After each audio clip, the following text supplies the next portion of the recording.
TPCC క్రమశిక్షణ కమిటీకి మంత్రి కొండా సురేఖ వివరణ ఇచ్చారు. తన కూతురు కొండా సుస్మిత చేసిన వ్యాఖ్యలు పూర్తిగా ఆమె వ్యక్తిగత అభిప్రాయాలేనని మంత్రి స్పష్టం చేశారు. కుటుంబ బంధం కారణంగా కూతురి వ్యక్తిగత వ్యాఖ్యలకు తనను బాధ్యురాలిని చేయడం సరికాదన్నారు. తనను బాధ్యురాలిగా చేయడం సహజ న్యాయస్ఫూర్తికి విరుద్ధమని పేర్కొన్నారు. కాంగ్రెస్ నాయకత్వం పార్టీ క్రమశిక్షణ నియమావళిపై తనకు పూర్తి గౌరవం ఉందని తెలిపారు. ఈ విషయంలో తన ప్రమేయం లేదని గుర్తించి క్రమశిక్షణ కమిటీ నోటీసును ఉపసంహరించుకోవాలని విజ్ఞప్తి చేశారు. ఈ మేరకు చైర్మన్ మల్లు రవికి కొండా సురేఖ లేఖ పంపారు.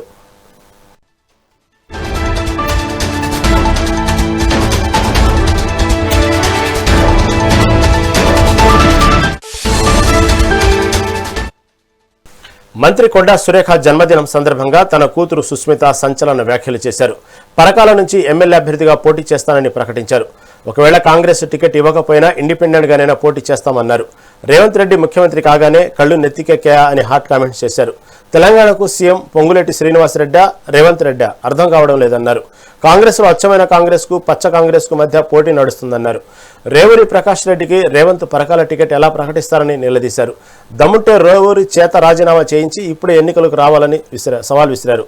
రేవంత్ రెడ్డి వస్తాడా, ఆయన బాబు వస్తాడా, వచ్చి రేవూరి తరపున ప్రచారం చేస్తున్నాడని ఘాటు వ్యాఖ్యలు చేశారు. తన జోలికి వస్తే అందరి భాగోతం బయట పెడతానని హెచ్చరించారు. దీంతో సుస్మిత వ్యాఖ్యలపై టీపీసీసీ సీరియస్గా స్పందించింది. సుస్మిత వ్యాఖ్యలపై ఆమె తల్లి కొండా సురేఖను వివరణ కోరింది. దీనిపై తాజాగా కొండా సురేఖ వివరణ ఇచ్చారు.